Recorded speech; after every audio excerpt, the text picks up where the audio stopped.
এ থেকে জেড পর্যন্ত লেটারগুলো দেখি বলে ফেলি।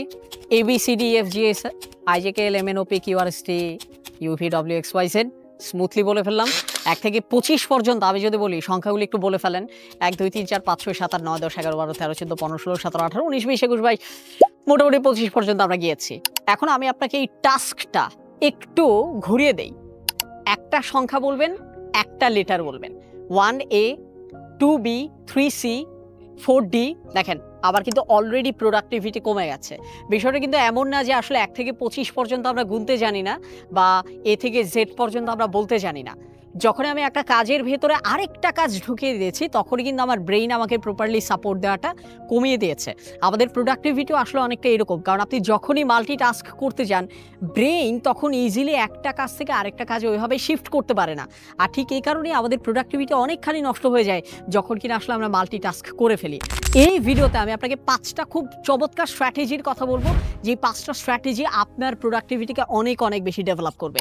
প্রথম স্ট্র্যাটেজি অলরেডি আমি বলে ফেলেছি যে আপনি যাতে মাল্টিটাস্ক না করেন, বরঞ্চ একটা কাজ শেষ হওয়ার পর আপনি আরেকটা কাজ করেন।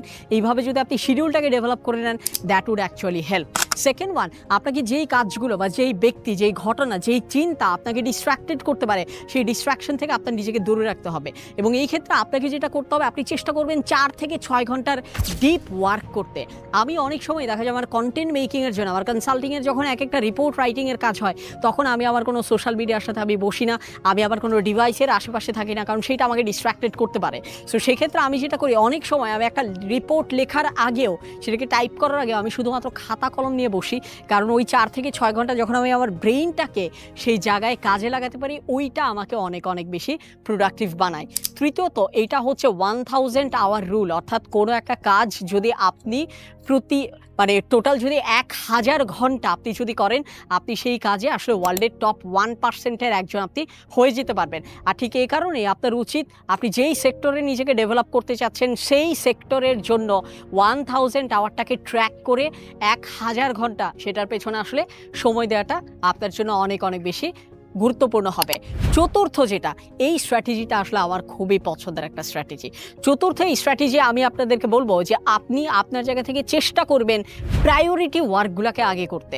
অর্থাৎ সহজ জিনিস বলে আমি আপনাদেরকে আগেই বলেছি যে আসলে ফুটবল যদি আপনি খেলতে নামেন তখন আপনার কাছে যখন বল নাই তখন আপনাকে দৌড়াতে হয়, কিন্তু আপনার বল মাঠের এক সাইডে, আপনি মাঠের যদি অন্য সাইডে উদ্দেশ্যহীনভাবে দৌড়াদৌড়ি করেন আপনার শুধু এনার্জি লস হবে, কোনো রেজাল্ট আসবে না। সো আপনি যখনই দেখবেন কোনো একটা কাজ করতে যাচ্ছেন আপনি নিজেকে দুটো প্রশ্ন করবেন, কতটুকু এনার্জি আমার এই কাজটা নিচ্ছে, দ্বিতীয়ত এই এনার্জিটুকু দিয়ে আমি কতটুকু রেজাল্ট পাচ্ছি। যেই কাজগুলো আপনাকে রেজাল্ট দিচ্ছে না সেই কাজের পেছনে আসলে বেশি এনার্জি ঢালবেন না, এতে করে যেটা হবে প্রয়োজনীয় কাজে আপনার দেওয়ার মতো আসলে এনার্জি থাকবে না। ফাইনালি আমি একটা জিনিস বলবো, প্রোডাক্টিভিটি আসলে আসে ফোকাস থেকে।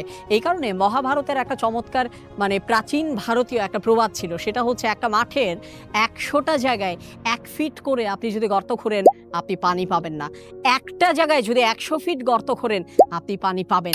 এটাই হচ্ছে পাওয়ার অফ ফোকাস। আপনি যখনই কোনো একটা কাজের ব্যাপারে অনেক অনেক বেশি ফোকাস থাকবেন তখন দেখবেন আপনার পক্ষে আসলে সেই কাজটাকে পরবর্তীতে লেভারেজ আকারে প্রোডাক্টিভ ওয়েতে আসলে নিয়ে আসাটা অনেক অনেক বেশি সহজ হচ্ছে।